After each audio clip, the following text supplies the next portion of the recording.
Привет. Говорят, чтобы правильно рассказать историю, нужно рассказать ее с самого начала. Но для начала у меня вопрос. А вы уже смотрели фильм «Хищные птицы»?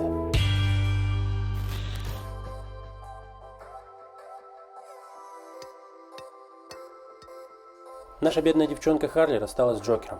По неизвестным, конечно же, для нас причинам. Этот фильм об этом не рассказывает. Но что теперь делать? Конечно же, надо поплакать, а потом потусить за его счет в каких-то барах, прикрываясь его величием. Потом, случайно, выходя из бара, она слышит разговор своих типа подружек, которые просто обсуждали ее и покрывали сплетнями, так назовем это. Они говорят, что да простая глупая девчонка, ТПшка, которая по факту нафиг Джокер, не Джокер. Короче, она не самостоятельная. Она это услышала, опечалилась, ушла, угнала грузовик и взорвала тот самый завод. То самое их первое место. Место любви, не знаю, можно так это назвать. И тут показывают нам женщину-детектива, которая нашла кулон, который потеряла Харли на месте взрыва. Как она потеряла, конечно, тоже неизвестно, но тем не менее она его потеряла. И вот наш детектив Шерлок сразу же понимает, что это Харли. Я найду ее. И вот момент, когда бесподобно Харли шагала по тротуару, и на одной ноге всего была туфля. Она хотела съесть самый незабываемый для нее сэндвич, но тут навстречу ей вылетает наш Шерлок и все портит. И тут, как выясняется, уже все знают о том, что она рассталась с Джокером. Все, кому она как-то перешла дорогу, хотят ее убить. Только вот юморные сцены мне здесь что-то вообще не зашли. DC, что у вас там происходит? Тут появляется наша певица-пташка, которая по счастливой случайности становится водителем нашего кровожадного любителя снимать скальп с лица. И тут наступает момент, когда головорезы-бандюганы этого романа ловят Харли. И чтобы он ее не убил, она говорит: слушай, а давай-ка я помогу тебе найти бриллиант, который у тебя украли. А бриллиант-то украла маленькая девочка, которая оказалась просто не в том месте и не в то время. Я могу вам помочь? О, да, можете. Я пришла сообщить об ужасном преступлении. И что же это за преступление? Вот это! А дальше что происходит? Конечно же, Харли врывается в полицейский участок. Самое прикольное то, что оружие у нее такое не травмоопасное вообще, как я заметил. Очень забавное тем, что она стреляет фейерверками, дымовыми шашками, но она не убивает. Она не убийца, наверное. Я за ЗОЖ. И тут начинается экшен, боевик. И, конечно же, еще один персонаж, которого нужно упомянуть, это ниндзя с арбалетом, убийца, как там ее называли. Но о ней практически никакой информации на протяжении где-то на час, 03-02, вот так вот они как раз таки рассказывают. А вы смотрели фильм «Счастливое число Слевина»? Пишите в комментариях, если смотрели. Почему про него сейчас и зашла речь? Потому что очень похожая история. Там как раз таки очень похожая ситуация. На мой взгляд. И тут начинается весь движняк. Девочка с бриллиантом в животе у Харли, они даже подружились, на них охотится весь город наемников. Конечно же, кто не захочет заработать полмиллиона баксов. Даже ее арендодатель и тот ее предал, рассказав, где она находится, где она живет. Тучи сгущаются. И обстоятельства складываются так, что Харли собирает себе команду из брошенных девушек. А я не говорю, что детектива уволили. Так вот, ее уволили из-за того, что она слишком копала, грубо говоря, под этого романа.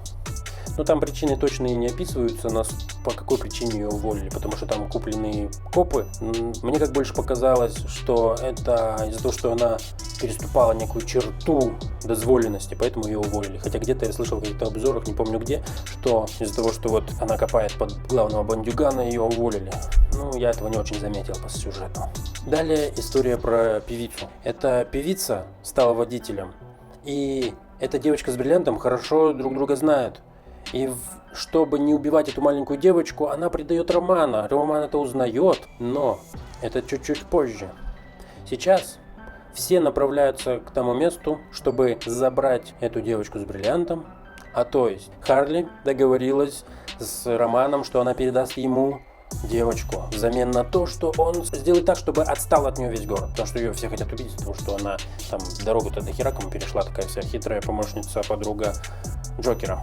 И вот, и она такая ждет, сюда врывается уволенный детектив, чуть-чуть пьяненький, борьба, драка, такая в типичном стиле. Сначала боец такой профессионал, то есть Харли была там всех уничтожала. И тут, видите ли, с ней она кое-как справилась. Но это вот типичная ситуация. Зачем все так? Когда можно, ну если ты умеешь классно драться, ну и выруби ты сразу и все. Ну, конечно же, фильм тогда не получится, ну что поделаешь. Ну тогда делайте как-то все по-другому, более грамотно. И сюда также потом приезжает певица с типом, это правая рука Романа. Сюда врывается арбалетчица, убивает этого типа правую руку. И вот все такие в кучу собрались, девочка выбегает, вы меня все достали, что вам надо, бла-бла-бла. Но в итоге они собираются все в команду. Харли такая говорит: мы все хотим одного, мы хотим убить этого Романа, так давайте соберемся в команду. А тут как раз таки Роман собирает целую армию и приводит, чтобы убить их всех. И тут что? Что вы думаете дальше происходит? Стандартная херня происходит. То есть куча народу пришли, а у них, у девчонок оружия нет. Они там с дубиночками против такой армии как-то справляются все-таки. Идут к выходу. Такие все. Приходят. И тут бам! Настал час Романа. Он выстреливает в грудь детективу нашему Шерлоку. Но у него той бронежилет. Все нормально. Фильм 16+, без убийств. Поэтому, ну, грубо говоря, без убийств. И что происходит дальше? Девочку забирают, увозят. Они едут. Тут опять стрельба. Харли догоняет на роликах эту тачку, прицепившись за мотоцикл. Решает прилечь на капот, на крышу. Потом она запрыгивает в тачку, что-то происходит там, я уже забыл. Ну и вот ДТП, машина в столб, они уходят в туман, в какой-то, не знаю, это кладбище или что там, короче, туман. Идут мрачно, жутко все. Но ты знаешь, тебе одной не выжить, сказал сквозь туман Роман. А Харли тревожно прошептал: надо меня бояться, а не тебя. И выстреливает в пустоту свой последний патрон, единственный. Круто. Как-то надо было, видимо, концовку завязать. А, собственно, это и конец. Просто тут уже началось, наверное, самый, вот, на мой взгляд, самый нормальный, неожиданный экшен-момент. Харли такая: прости меня, что я себя так вела. А девочка ей: и ты меня прости, я у тебя кое-что издела. Что? Я украла у тебя кольцо. Какое кольцо? А тут чека такая, типа, от гранаты. Харли такая, оп, флешбэк, видит, как граната без чеки в руках у этого Романа.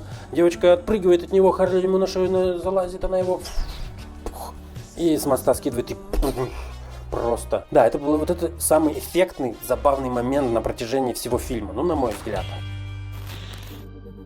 На этом как бы и все. Такой вот краткий пересказ этого фильма. Юмор не дотягивает. Вот, например, возьмем ситуацию, когда она с этим сэндвичем все бегала, и тут она падает и говорит: видимо, мне, чтобы что-то начать с нуля, надо было потерять в жизни что-то ценное для меня. И это так обыграли шуткой, ну, чуть не дотянули как-то, либо я что-то не понял. Также возрастное ограничение 16+, да. Что-то мне кажется, тут 10+. В общем, у меня особо предложений по изменению сценария, добавок каких-то сейчас на данный момент особо нет.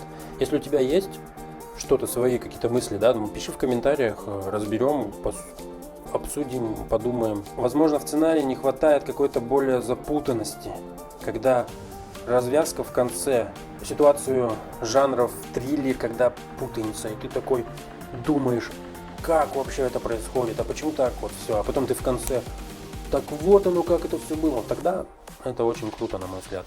Я именно люблю такие форматы. Ну и плюс юмор как-то дотянуть можно немножко. Ну, если это будет уместно. Но в данном контексте то, что было в этом фильме, извините меня, это вообще образ Харли Квинн намного круче в фильме «Отряд самоубийц». Вот там, да. Что? Ладно, на этом все на сегодня. Спасибо за просмотр, ставь лайк, пиши комментарии, что понравилось, что не понравилось. Всем спасибо, всем пока. Серьезно? Люди, да что с вами такое? Мы злодеи. Так и живем.